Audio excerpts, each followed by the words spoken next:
There's debris all over this. Whoever this was is just passing debris on the racetrack. Yeah, I saw Oh, they're sparks just flying and everything though. they're at 1%. This is not going to go well. Get ready to edit. Yeah, Boom, right there you there. You timed it perfectly.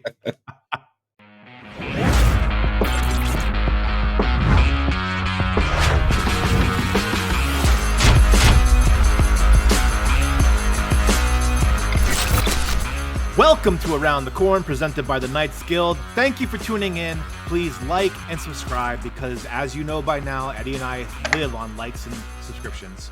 It's the best part of our day by far. If you want to hear us speculate wildly on something in-game, throw your questions in the comments, and next episode, we will, as always, pretend to know the answer. Follow us and the Knights Guild on X. You can also learn a ton about the Knights Guild on Discord and the Guild website. All the links you need are in the description. I'm your host, Faux Hubers, and as always, I'm joined by the man who is officially the 5th fastest racer in all of Cornucopias, Eddy Z. Congratulations on 5th place. How you doing, buddy? Yeah, unofficially, I think, because I don't know if the official stuff has. I don't think we can find Kopibor. I think he's still being held captive. I think so. I don't know. And yeah, apparently everybody did the math and everybody posted stuff on the Discord. And I guess I got see. fifth place So it's by not a hair. Yeah, like, it's not official because the math has not been done by Kopibor, but it's been done by the mathematicians of the community. Yeah, and, yeah. Okay. From my understanding, yeah, I think that's how I'm seeing it. Well, yeah, if you're not 5th place, we will issue a correction immediately.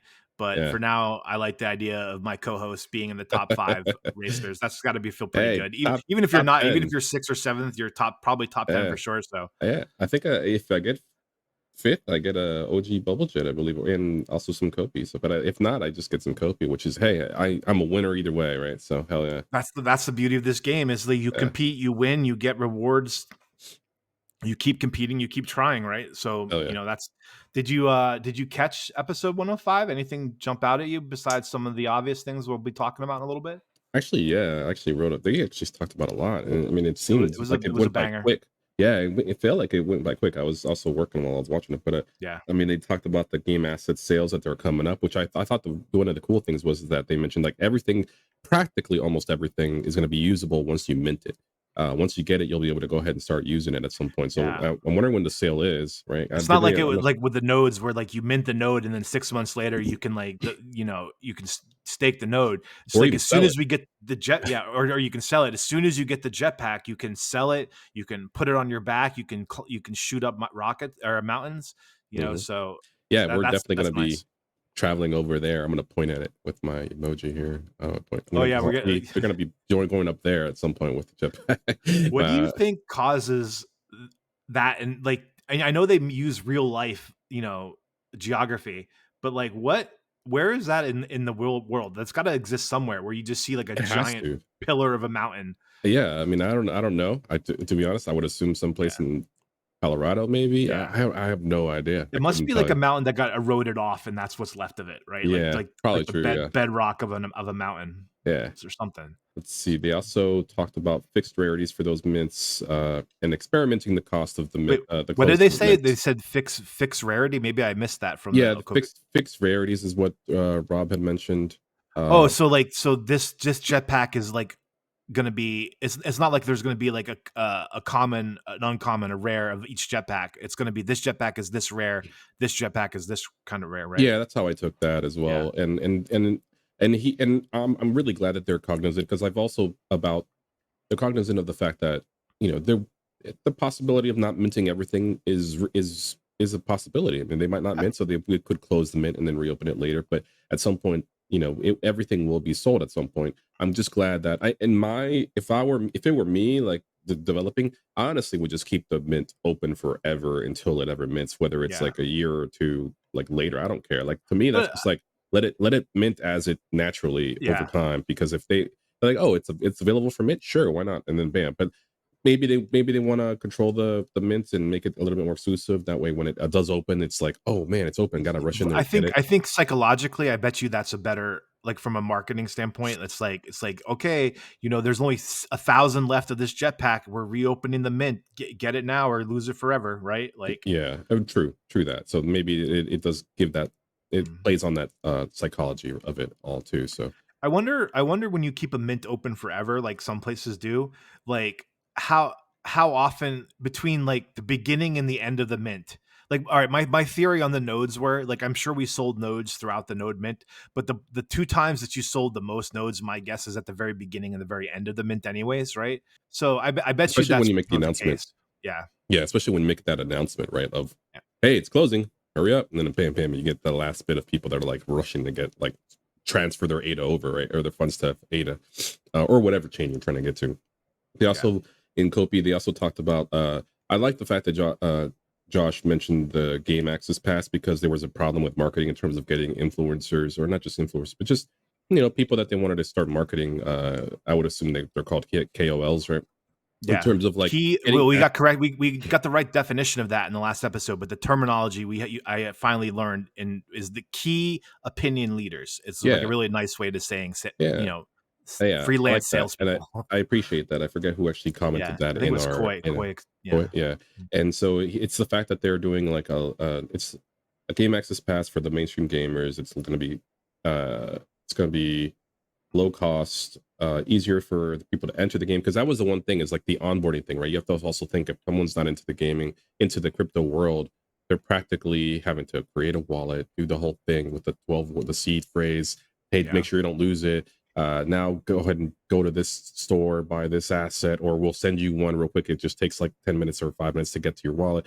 And then go ahead and register your create your profile in Cornucopias.io, link the wallets, and it's just like, oh, it's just all, and then download the game, and it's just like yeah. it's I do all what this I have thing, huh? told people about how to get into the game, and I was like, okay, all you got to do is All you gotta you do got to get is some you got to get a Coinbase account, okay, yeah, which is yeah, already a whole step. All right, then you got to upload cash. All right, then you got to buy ADA. Then you got to make a wallet. Then you got to transfer the wallet, right? And then when yeah. it's It's a quite a lot. It is a lot, for and people like who are in it, it's it's nothing, It's yeah, but it's a lot of work, and by the time like that, it's like, am I even having fun yet? Like, so it's like, so I get it. So I agree with the fact that they need a, at least for that branch of the marketing aspect, right? It to make it easier for everybody is to definitely set up that process a lot smoother, and onboard those people on.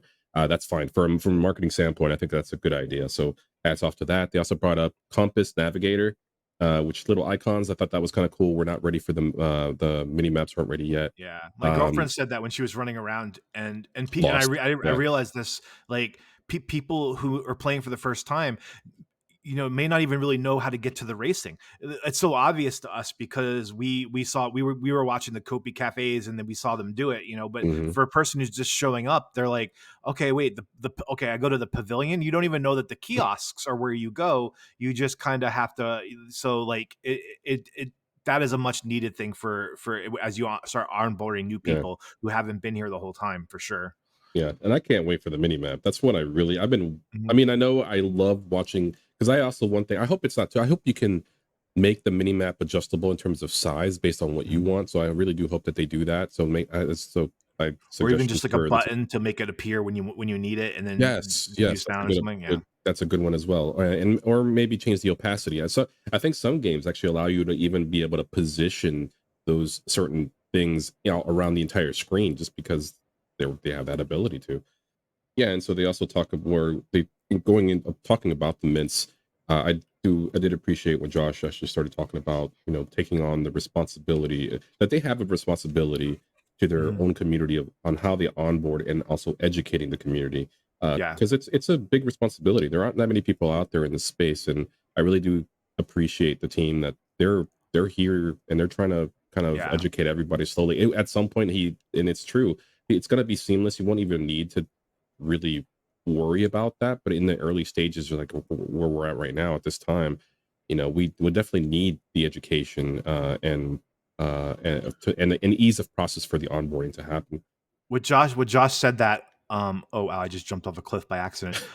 When Josh said that, it reminded me of the answer to the question that when we asked Rob about how can you make the community feel safe and secure about the project when we're in such an uncertain place and time in crypto and Web3, and he gave the answer of like we're real people. We have real people here that are depending on the success of this project, and it's all part that word responsibility really I think is a big deal, because I really get the sense that they feel responsible not only to the people that they've brought in and promised them that these jobs are going to exist for years down the road, but to the community who they've been promising a forever game. And it's like that they take that responsibility seriously. And it's always nice when the co-CEOs reaffirm that, because it's easy to forget sometimes, because it's like, oh, you got this happening and that's something else happening, and it makes you forget that, and that the people that are in charge of it are genuine people who are working hard on behalf of the people that they hired and the people that they made promises to. So Yeah, and, uh, and I'm glad that they brought up also, like, again, I mean, going back to the balancing of tokens, and I mean that's why they're going to redo it, right? They're going to obviously get Ada more involved in all these mints that are coming out more, but again, it's they also want to be able to, like, be as flexible as possible, because that, it's all about bringing in the gamers, right? That's what it's all about. If that's what matters to me, right? Like, there is that growing pains, like, we got to spread out. We're so heavy on Ada right now. It's so true. Like, yeah. I think I ran through the list, right? We got the OG Bubble Jet, the GTI, the OG Bonanza, the Mhm. Farmer Joe, the land plots, the domes. I mean, all that is all Ada. Why would someone in Ada be against spreading out to other assets? Like, it's all Ada right now. Yeah. We're winning right now in Yeah. Cornucopias. Like, and we're the ones who are going to be probably benefiting more because of the fact that the land plots are Ada. It's going to be hard to say, and we got also during the community questions during Kopi Cafe. I mean, it was confirmed. Like, if you have an asset that's in a particular chain, it's going to stay in that chain. I mean, and same thing for the token. Like, Kopi token, there's a Kopi base token, there's a Kopi BNB token, there's a Kopi Ada token. So, like, it's going to stick to that chain. It's just going to be behind the scenes. It's going to be seamless, because there's going to be like a chain, like a bridge that happens behind the scenes that you won't even know, and when you're transferring Ada from one location to another. So I forgot to mention, but yeah, this is where the setting, by the way, where we're at. We're currently in Millfield. Oh yeah. Yeah. Yeah. Yeah, so Millfield, which is the District 3 of Solace 1. This is, I think, if I'm not mistaken, the District 3 is called Deep Lakes, which consists of, right now we're in Millfield, and then to the south we have Vista Plains, and then to the west side we have Rocky Rapids, which is kind of a long, they kind of control that whole bottom left quadrant just because of how long Rocky Rapids is. So I figured we kind of showcase a little bit of Millfield, and right now we're in an area where Vista Plains a path that Vista Plains connects into Millfield right here, which is kind of why we started here. All right, and so the next thing that came up was, excuse me, was the competition that they had, the guild trailer competition as well, Oh yeah. which which congratulations, man. That's actually pretty cool, man. Like that, it was a lot of work from you, so really hats off to you, and you rallying the Knights Guild troops together to really kind of to build that trailer out, and using your resources, man. You're learning a lot, and I'm really proud of you, man. That's pretty awesome. Thank you, man. I've gotten a little bit of skills in editing video for editing the podcast, but like, editing the trailer was completely different, and it was and it's really a kind of a one person job, because it's not really easy to like send all these clips around and have people with different softwares trying to edit the video. But thankfully Corn Roach was there to, like, come up with some really great AI video, and it was really great, because I was like, oh, I love this bear. Can you give it to me with a green screen? And then he was like, I don't know. And then he did it to me, and then he was like, all right, can I get a little bit longer? A little bit longer video. And so it was cool, but it was really fun just putting it all together. It was really fun, like, just hanging out with the guild in Solace 3, doing making the jump scenes and all of that. And I once I had the music, and I knew that and I saw that how cool things looked in the dark, I was pretty sure we were going to have a very competitive trailer, and I'm glad we won. It was so much fun, and I hope we get to do more stuff like that as a guild. Oh yeah, and obviously the more we were very limited with the lore. So for you to kind of just still, I mean, not really change and much of what we know, but also kind of just that's what's important to me. I only took what we knew. I didn't want to add too much to it. I only took what we knew. But and honestly, aside, like, I think we used like a few seconds of AI. Like, I thought that Yeah. the bear and my favorite part of the entire trailer was for sure like the audio quality. I feel like audio quality is a must. It just brings out Yeah. that like movie-esque type of feel. And Mhm. which kind of, yeah, like which I mean, I've always been an audiophilist type of person as well. So I really do believe in audio. Like if you didn't have that type of quality audio, I don't think we probably would have won. I think it captures the emotion and the fear that you can get out of that roar from that bear, that quantum bear. Yeah. That was really cool. I loved it, and then the last thing I want to say about it is how gracious this my friend who locally, she's an actor. She every month she's doing a new play, and Yeah. there Oh, was okay. and so I texted her and I said, hey, who do you know that would be interested in doing this? She gave me two names. The person I reached out to, I actually went to go watch him perform, and to see what I thought. And he was awesome. And he spent 3 hours with me, and it wasn't just like 3 hours of like, he was excited to be doing the project. He had such high energy, and he was I was grateful for him, but he was actually grateful to be doing something like this. And he was just, and it was like just so fun working with him, and just trying to say the words different ways, because like it would have been so easy to use AI, but I really wanted to try to get a human feel for the to the voice, and it worked out really well, I thought. So Jim Mans, for anyone in Southwest Florida Okay. wanting to check him out, he's playing all around in the theaters here. Dope, dope.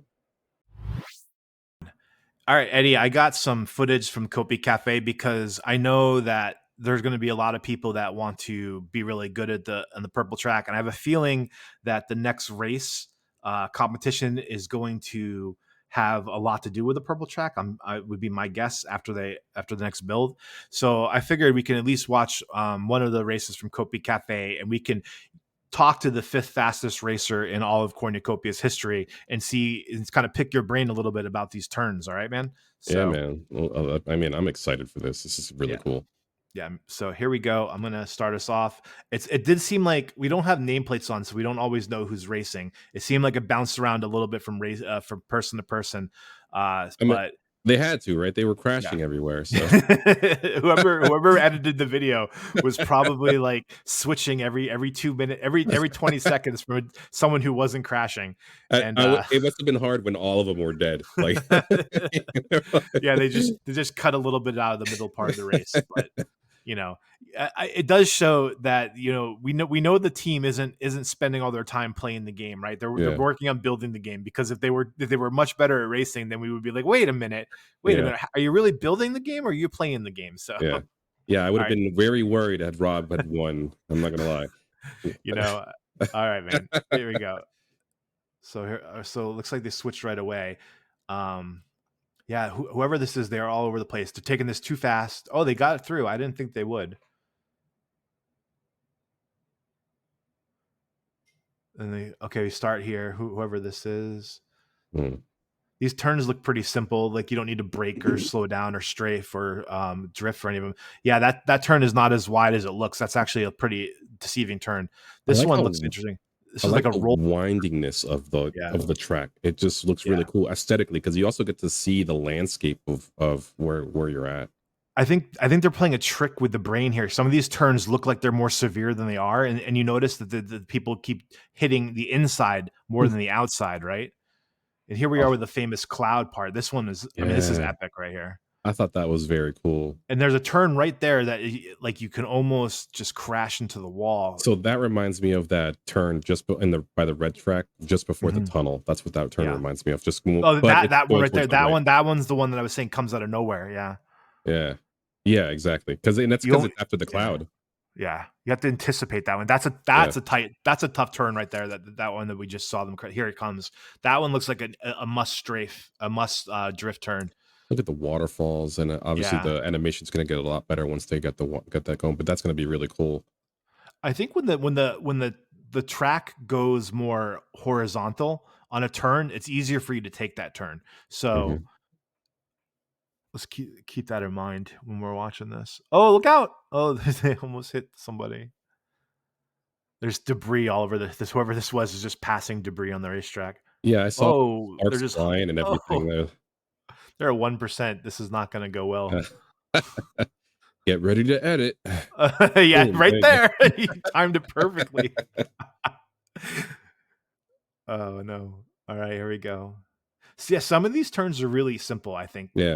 Like this is probably just a simple turn. I You will don't need say to this is strafe. that part though, it Oof. would probably be really difficult once you have like 2 or 3 bracers that are neck and neck. Yeah. Oh, for sure. That's where it's gonna be tricky is Mhm. trying to navigate these turns 2 wide, 3 wide. Yep. Yeah, that one's tough. Oh, here we come to the I cave, love the where this the part. purple. It's Yeah. funny because Josh mentioned that, and it's that's that image right there Ooh. going through the tunnels and stuff like that, where you have the light, especially in the night race that they do after this. It looks really cool. It actually looks like you're going into a void right here. This part right here, right where you're Yeah, going. The and lighting it's of the also there's a purple turn right after it. You get distracted by the purple, go up a hill, and all of a sudden, and go boom! So left, that one comes because it's up after a uphill. That one's really surprising. going up Then to you the get the cloud clouds. again. Yeah, I like that a cloud feature. And I then here wonder if comes this that is turn like on the right. a regular cloudy day, or if this is like a severely cloudy day. Like I wonder what the difference will be. Yeah, I'm curious if it's just because of the way Toledo Valley is at that moment, Mhm. or is it, yeah, does it change over time? Like, is it Yeah, clear at certain days and certain here times? comes this tough turn. Yeah, everyone is just going straight into that turn there because it's right after a hill. You don't see it. Yeesh. Kind of begs the question, like, should you know how racing games have like they kind of give you the guides like with a hey quick hazardous turn, like a tight turn, like I'm curious if they should have stuff like that. Maybe not. I No, don't I know, I I but think I think I think they should just let Racer be able to make his own content for it. well, well, it's just like, you know what I'm saying, like, you know what I'm saying though, like in terms of like those in real life, and like the where they have like the guiders and all that. This is Yeah. the I can't believe Rob did the went with the OG Bonanza because that is a tough vehicle to control. it So is, it's harder to turn, I think, in my opinion. I mean, in my opinion, oh, unless you strafe, I think strafing might work with that vehicle. 2 I builds don't ago, race. that would have been immediate destruction right there Yeah, for both people involved, or for probably whoever was, parked in the middle of the road would have destroyed. I will say I don't typically use the OG Bonanza as often as Yeah, I should, and yeah, I'm also surprised that they didn't use the OG Bonanza for the tournament. yeah. It, I mean, maybe next one, you know? yeah, It seems like there's gonna be almost like monthly tournaments, racing tournaments at this point, I would think. yeah, They it's really got cool. the arrow pointing to the frames per second. This is pretty good, 60 frames per second going here. But the OG Bonanza does look cool. Like, I mean, I do It love the does way it look look. cool. I mean, but then again, they all look cool, right? Like, I mean, as much as I'm a racer, but I like racing, but I'm more mhm. into the crafting and building and all that stuff Yeah, more so, and that's my thing, the RPG aspect of it. But I will say I'm gonna have a lot of fun driving this from dome to dome through all yeah. the salt, like going from one location to another when not outside of racing. I'm gonna Mhm. love it. This is gonna be Yeah. really cool. The vehicle. I mean, the vehicles are going to be one of the most fun part of the games Yep. for sure. What? Oh, I think we're going to talk about it at some point. Maybe not this episode, but it did come up in David's interview with Josh talking about potential for dogfighting vehicles and Hmm, what that might look like. So okay. Awesome. the lighting here is really interesting. You're coming Mm, into the purple track, the way it's bright, dark, bright, dark. yeah. It is quite. I mean, and you got the bright. I mean, look how bright the headlights are. I feel like that maybe that's the Bonanza, or did they make it brighter in recently? I feel like it's even brighter than what the T3 has. I Yeah, swear. but yeah, but look how bright the T1A is. I wonder if it's just my memory or they did brighten it. Yeah, I feel like the cone on the Mhm. T3 is narrower because it Yeah, has the one light versus like two lights. and it really does look like the way a headlight does going down a busy road there. Ooh, Uh, yeah, there was a little bit of, some glitching there in yeah, it's just a reminder, everyone, this is not only pre-alpha build that they're doing, but this is on the test server that they have. So, like, we definitely should be a little gracious with any, bugs that they have to deal with yeah. here. Awesome stuff. I'm really excited. I can't wait for this to be released. I'm assuming that this track will be released around the same time that the F9R is going to be on sale. Makes sense. Here comes the hell turn. Oh, no, maybe not. Yeah, it makes a lot of sense. So, that Mhm. was That was the racing videos, Eddie. Any thoughts about the track? Like, do you think that? I mean, I definitely think there was debate as to whether or not that was the harder than the red track or not. I think you and I look at it, and I feel like it's obviously easier than the red track. But I don't think it's much easier than the red I track. I can see why it's a combination of both. I'm not sure if it's hard to do. It's hard to say just until you get into there in the track and actually race it. But does seem very windy. I don't think it's going to be too difficult. There are those difficult moments. We don't have a tunnel to deal with, Mhm. but and with columns. So maybe that's what makes it a little bit The easier. tunnel and the columns for sure. The pillars of rock before the cave. That's one of the trickier parts there. The You have cloud, the cloud and is probably the right. cloud is probably equal in challenge to the tunnel, right? Yeah. But you have that turn in the red track. You have that turn before the tunnel, Hmm. which is between all the turns we've experienced is by far the hardest turn to navigate. I mean, it requires perfect timing, perfect drifting, Hmm. and it's very hard, and it's much harder than the S turn even in the yellow track. So Yeah, I think you should also like maybe add like a ball and chain to Racer's vehicle just so. just like a little anchor on the back of his vehicle to handicap him. Oh man, I'm glad we switched. Look at this. Like we Yeah. waited for the daylight. It's Boom. so good.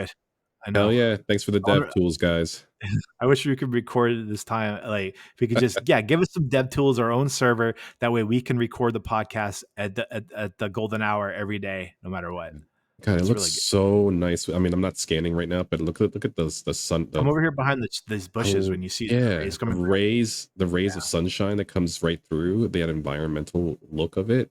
It's just that's so what I love. It's that shimmer. well, this It's is that. the UE5, right? I mean, you Yep. can do most of these graphics on UE4. I think it's I mean, I think that's my feel. I don't really know, but it's the lighting that's the difference Yeah. maker in UE5 for It looks sure. so nice. And then I think just to go ahead and we're still in the middle field here.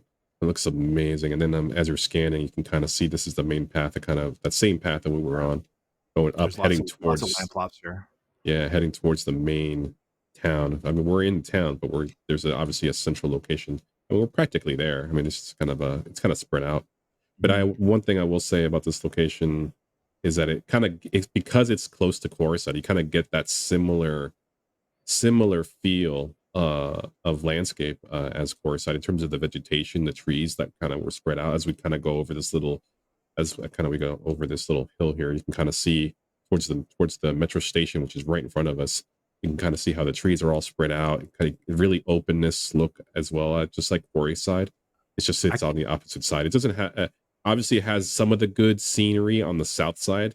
That's where the view is, but Mhm. it's a look at this. Look, it's so amazing. Look at I know it's this is so my nice. favorite time of day to be in the game for by far.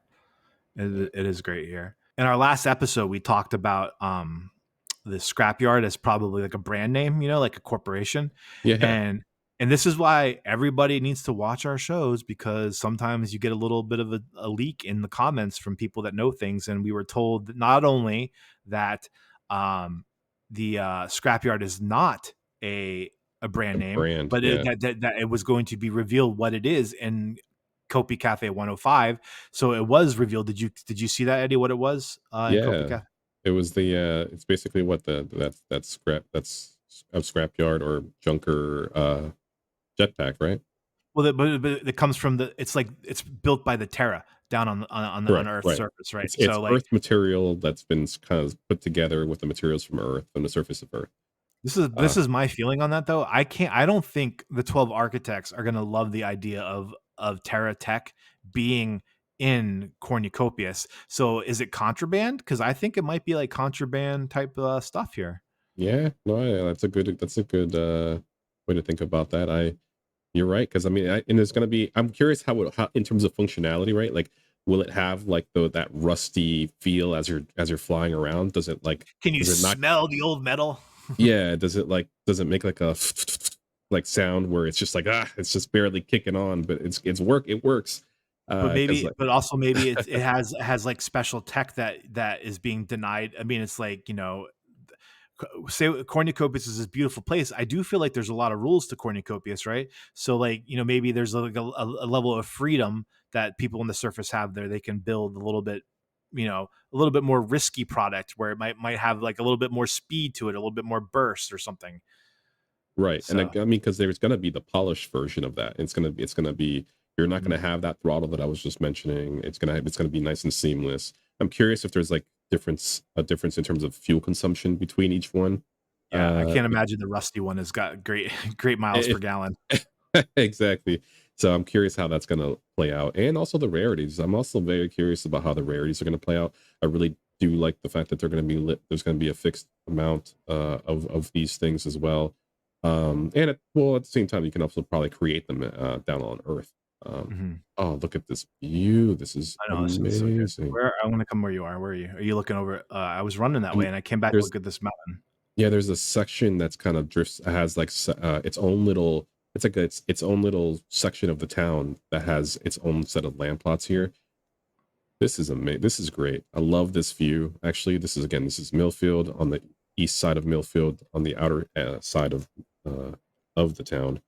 I hope we get the redwoods in the next build. That'll really add character to Solace 1, I think. It looks out into the logging area, which is right here from this side of the town. So we have a couple videos to watch. Why don't we head down there and we'll watch the videos from Josh's episode with David that we're kind of going back and reliving to try to squeeze out all the alpha we can from it, right? Yeah. Manolo Marquez asks, when will we be able to plant our tree NFT? I'd like to make a botanic garden next to my house plot. Once do I want to answer when about that? That's a very, I would say that would come with a very loaded answer because if I talked about, some people might say, when are we going to build? It's part of the building system with the land plots. When are we going to have that building system? It's probably going to be into the beginning of next year because we're rearranging a few things for some other really important things that I think people are going to have a lot of fun with. So earlier next year is when you'll start seeing that come in. Okay. Yeah, no, that's if I had to guess, I actually would have thought that it was quite a bit later than that. So that's exciting. That's cool. I was pretty, I think, telling because like Dave, I mean, we've been wondering about the trees here on the show for a while. Oh yeah. It looks like we're gonna get them. It's part of the quote unquote building setup. So I wonder if you're gonna be able to grow like one tree per NFT, or maybe you can like grow multiple, like you can on your land, like maybe you can have like a whole orchard with the fruiting tree and you can grow like one at a time over time. Maybe you'll be able to cut those trees down if you want to, in addition to the logging area, which I know you're at right now. Like, what are your feelings about the tree NFT, Eddie? Well, for one, I know Casca's probably happy because she finally got an answer, at least in terms of when that's going to happen. She's in the part of the community. Yeah, she's always been curious about that. Yeah, always wanted to know what Tracer. Tracer's always been really curious about the tree NFTs. Yeah, so it's I'm glad we're getting more answers because I've also been curious about because ever since the pivot, right, where they pivoted from the home bubble, which makes sense as to why they did that pivot. And that's because it's how realistic is it that you would just be coming into Cornucopias and you're just given this $1 billion bubble, individual bubble, right? Yeah, Rob said $1 million bubble. I was like, nah, I think a bubble is going to cost a lot more than $1 million. Yeah, it's definitely going to cost a lot, right? So it's for sure. So I mean, I'm also curious how the rewards are going to be given out, because like, yeah, like again, and I don't know, right? We've speculated also maybe there could be some sort of like insane way that they can grow the tree. Maybe there's a tree that you do plant and you can chop down every season or so, and it provides you a certain amount of land based on your rarity. And also curious, like, I mean, there are people out there that have like, a good, I don't know, hundreds of them, right? Like I had to they were so cheap for a long time there. You were able to get a bunch of them. Yeah. Yeah. So how would that work too? Because, or will it be just that it's like maybe you can only plot 10 of them, and then you can, like, if you have 100 of them, it's like they just kind of spawn the next day. I don't know. Who knows? I'm curious. There's a lot of questions, a lot of things to be talked about, right? And how that's divvied, because yeah, there's not much you can do if you have 100, and how are you going to do that, right? So I don't know. Yeah. Or does it just appear in your inventory? Yeah. At least in the short term, maybe that's one way they can do it, right? And then later on, eventually, once we do get home bubbles, because that is going to be a thing. I mean, I think that was always the plan, that you kind of Mhm. level up to that certain point. Maybe Yeah. that's When you what reach one like the way to do it. penthouse of the tower, you're eventually you're going to need something to be able to pivot to, and that's probably the best time to bring home bubbles back into the picture for sure. Yeah, exactly. This logging area seems like the one we visited last episode didn't have, it had all the trees cut down in it. This one has quite a few trees still inside the fence area. Right? Yeah. I'm curious how the animation is going to look. In terms of the cutting and the obviously there's so many games that do this very differently throughout Yeah. different games, and some of them are just very very cartoonish. I'm curious if it's going to be like actual like dropping of the tree, and then you have to It's really, split it again. can you And then, imagine like cutting a tree? So like say you come over here and you start cutting a tree, right? And you start axing it. Like first off, are you going to be able to control which way you fell the tree? Like if you fell the tree and it crashes into other trees, are you going to lose some wood? I think, cuz like we know that the mining is not just as simple as walking up to a node and mining it. It's there's more to it than that. And I would make sense that if you're going to chop the tree, like maybe you have to do what they do. I see them do on television when they're chopping down trees, where they cut the wedge on one end and they fell it, and then if it lands somewhere relatively safe, then maybe you get 20% more wood or something like that. If you ruin other trees, then maybe you should lose out on some of the wood. Because like if you chop this tree down here to the left of where I'm facing, it's just gonna not even fall down. It's gonna get stuck on the other trees. yeah, actually, and I'm trying to find it right now, and I'm so glad that the I just side note about the compass. I can't wait for that, because I hope that we can see players as well. Oh Of yeah, the it'd be compass. cool to be able to group up and see where you are on the Yeah, compass. I Yeah, really need to be able to see you right now. that's got to be I'm coming. There's walking no way towards that's you. not coming. But Yeah, yeah, like I agree with you. Like it's very so many more questions are coming, right? In terms yeah. of how the mechanics is going to work.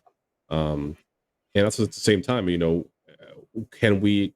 I'm curious also now, if could we chop some of these bushes too? Because we might need twigs and firewood, Yeah. and it's we can't just cut lumber only and just to build houses, but there's got to be some shrubbery that we should be able to Or like. maybe you can clear brush in your land plot to make room for buildings and stuff. Because I mean, I know Yeah. at some point they did say that the world will interact with you when you're running through the grass. Like right now, I'm standing in the middle of the grass, and like the grass or this bush disappears and stuff. But I Hmm. do think at some point it is supposed to be interactive with you, and there's going to be like a breeze aspect to it too as well, right? Where the breeze, Yeah. which is like when you think about that, the amount of computing power that it's going to take, you really start to like think, oh my god. But I think they have plans for that. They've talked about it, so it's really exciting about that. Yeah. That'll be really exciting for like a visual standpoint when we're showing off the game and we can see that the trees and branches and bushes are moving for us. I'm looking forward to that. Yeah. I've also thought about that as well in terms of environmental interactions, because yeah, you're right, like I shouldn't just be able to walk right through the bushes, right? There should be some sort of like friction there, and where you have, or it's at least it slows you down, like an Yeah, environmental yeah, slowdown. friction too. Or Even if my remote should vibrate a little bit when I'm running through the bushes. yeah, that, or like maybe maybe it does hurt you a little bit because you've maybe gone through a particular Yeah, uh your clothing an- starts to wear down. Yeah, there you go. That too, as well. So you got to be really careful with certain things on what happens. The vibration of the controller would be a nice touch. Now, I will say about the controller vibrating. I mean, I would hope that you can also still turn that off as Yeah. well and toggle that. The only reason I bring that up is just because you don't it does require power, and you can probably lose your power on your controller a lot faster. Yeah. You would have to I saw recharge it more. somebody mention this on, I don't know if it was in Discord or not, that they said that mounts kind of killed World of Warcraft, because once you had like the flying mounts, you could fly everywhere. You didn't need to walk anywhere. Huh. And Rob responded to that in Discord. I don't remember Oh, exactly what he okay. said, but he did say like, we are, it would be a real shame if they spent all this time and effort to build this beautiful landscape, and then they gave you ways where you didn't have to walk through it anymore.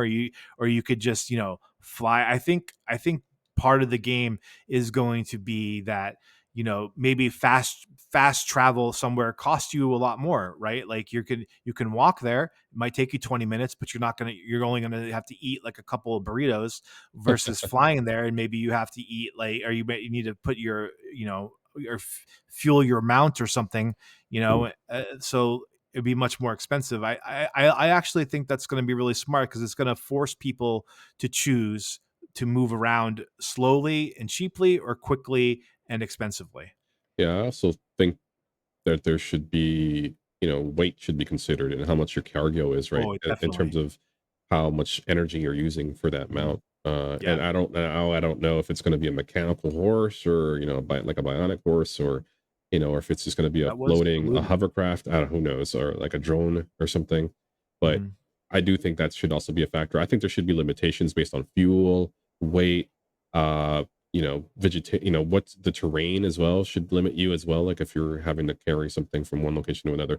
I mean, if you fly, I think I would assume that, you know, again, the weight will really determine how far you can travel and distance, and also the fuel. So there's got Mhm. to be limitations to that, to some degree.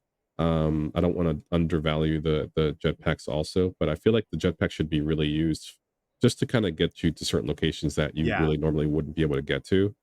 I don't think Um, they'd be very efficient for like traveling from like town to town in yeah, the, but like if you've been running and like you come to a sheer cliff, okay, I'm going to use my jetpack to just quickly shoot up to this cliff and use it for like 3 seconds and then continue running because, you know, if you can overdo it, like why would you, if you can run there and save yourself, you know, 5 kopie on fuel, I think, you know, most people would probably choose to save them 5 kopie or right, 5 exactly. You in-game got to coins. use your copy wisely because I mean, it probably could go quick if we don't know I don't know the economy yet, but it could go Yeah, quick. And next thing you know, you're scrambling, and next thing you know, you're at a merchant and you're trying to buy some food because you're about to pass out, and then that's it. You're done, right? So much definitely. for you just decided to take a joyride and sacrifice nourishment. So So speaking of transportation, I got this next second clip from the David interview that I'm going to queue okay, up first. yeah, Ready? sure. Scott of the Corn asked, where will Skyrunners collect resources from and deliver to?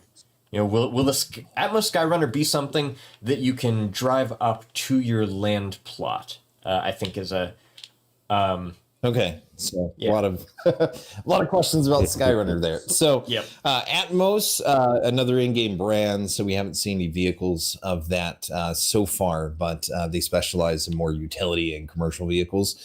So that's where the Skyrunner comes in, and you'll probably see a pretty big difference in design choice on that from what you originally saw when it actually comes out, but essentially a big loop for a lot of people with the Skyrunner is having something that can hold a lot of cargo. That's the whole idea behind it, and it's designed as something to go from hub to hub in other major cities. So if you go from Cornucopias' central city in the middle, something probably nobody knows a lot about right now, you could fly that. You could pick up goods there, fly it to the hub in Solus, and offload those goods, actually be able to sell those, maybe pick up some more because Toledo has a demand for something and bring it there. And you can actually have, you can plan out an entire route hauling cargo around Cornucopias.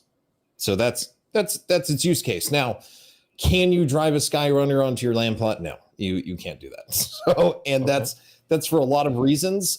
Inside the Soluses, that's a different instance it's running.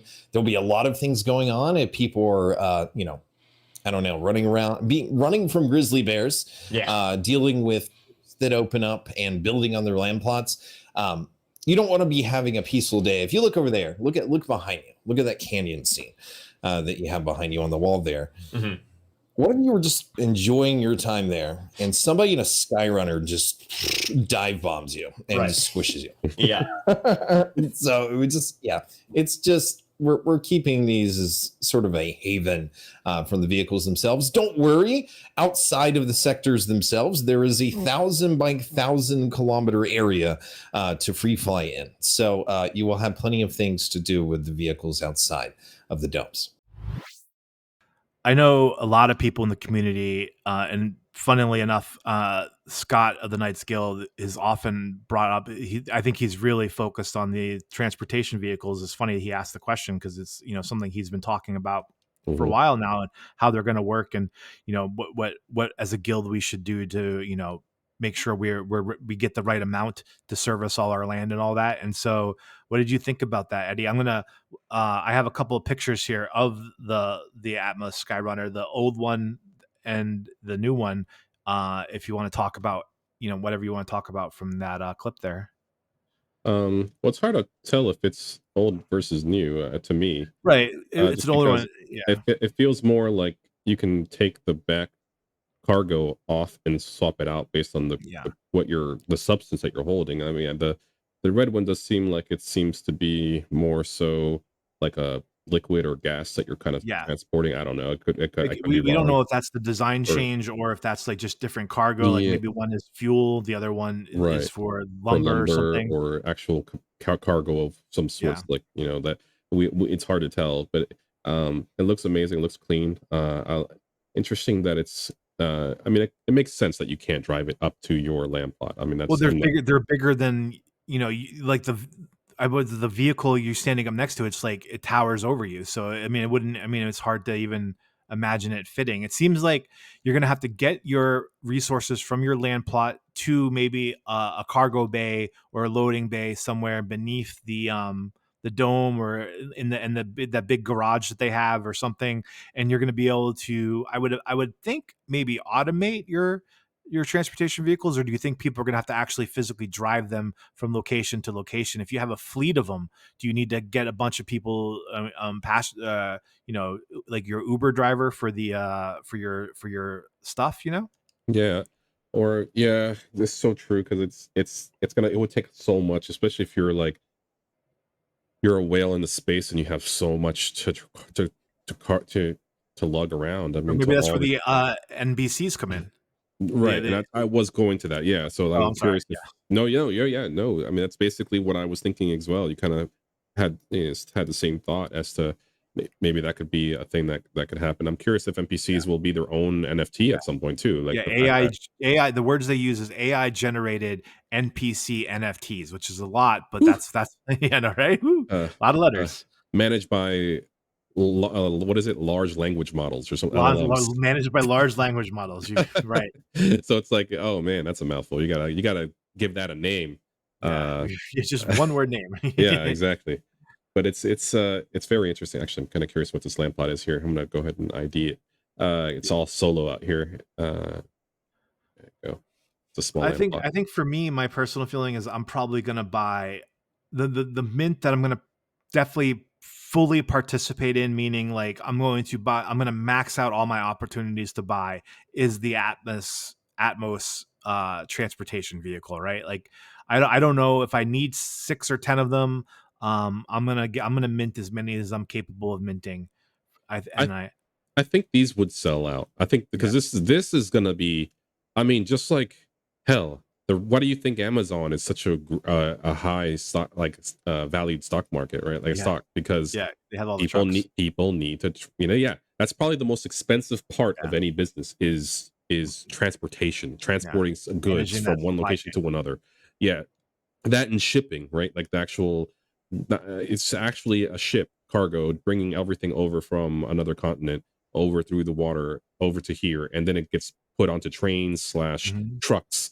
That's the most costly thing. And us getting from one place to another, ubering, I mean, transporting goods is and ourselves is going to be the most sought after thing and the most utilized thing. So I think these will sell. Yeah. It's going to be something that you will want to have. I think it's going to sell out. I think Yeah. these, and I'm going to My try my and buy guess a is few. jetpacks, maybe not jetpacks sell out because I think there's 3 or 4 different jetpacks at this point, but there's only, to my knowledge, there's only one Atmos, NFT, transportation NFT. My gut feeling is if any of these mints are going to sell out for sure, it's going to be that one. Yes, That's I 100% agree. That and the jetpacks for sure. Yeah, Yeah. 100%. So I think jetpacks might come down to preference, like which one do you want? Like maybe the first jetpack sells out, and then a lot of people are like, all right, I got this one jetpack. Do I really need the second and third one? You know, like, so I'm gonna buy multiple just because I want my buddies to be able to get into and have them. You know, like I'm gonna do that as well. Even though my friends are not like full Web3 or whatever, I'm already I will say I'm already considering that my friends who I always play games with, I'm gonna be getting them some stuff too. I have a bunch of GTIs that I'm pretty sure I'm gonna be able to let them ride on. I have a few bubble jets that they're gonna be able to use. I'm gonna probably give them a few land plots that they could maybe play around with as well. Same for jetpacks. So I'm already considering not just for myself but for my buddies as well. And like if they want to buy it off of me later on, maybe I can give them a discount or whatever. Or maybe there'll be a way like that I think Rob had teased about, like maybe being able to have like a way that you can let your friends play the game in a certain way as well. Or maybe I won't even give them land plots. I could just build them a bed and they could just use that for free, you know. Like, let's get them in the Knights Guild. Let's get them working, and then they can rise up and buy their own land plot. They can earn some in-game currency.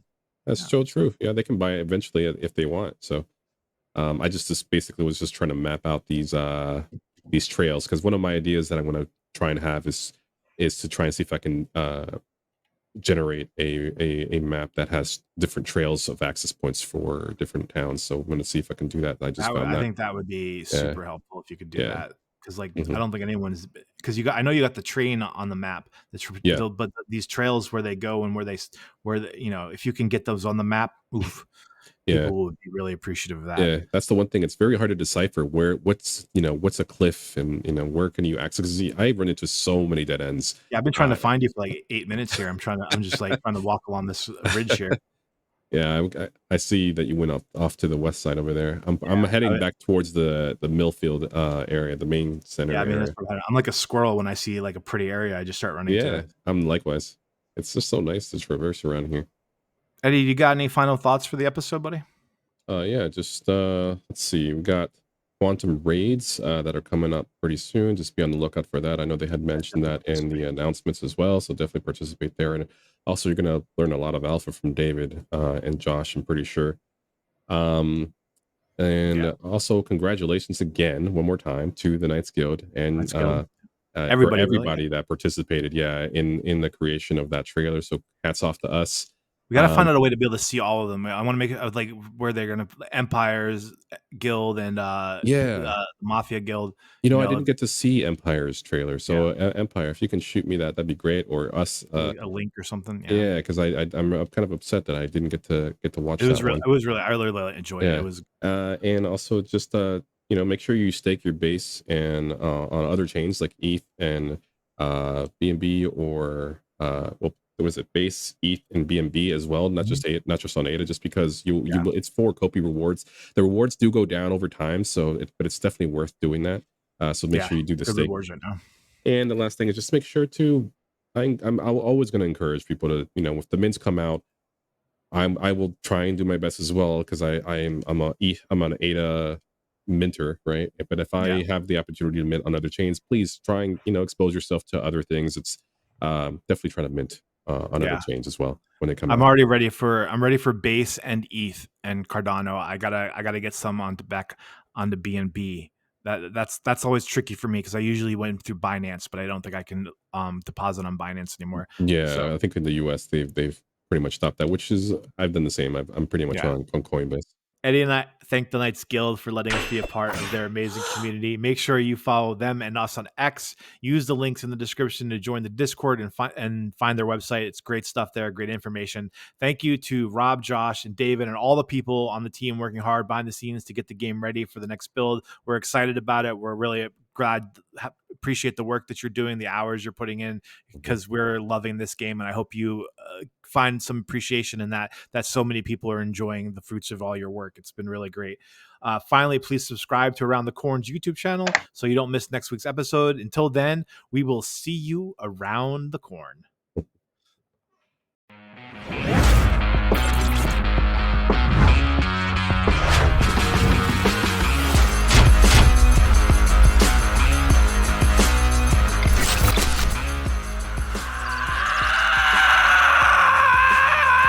Are you done with your game?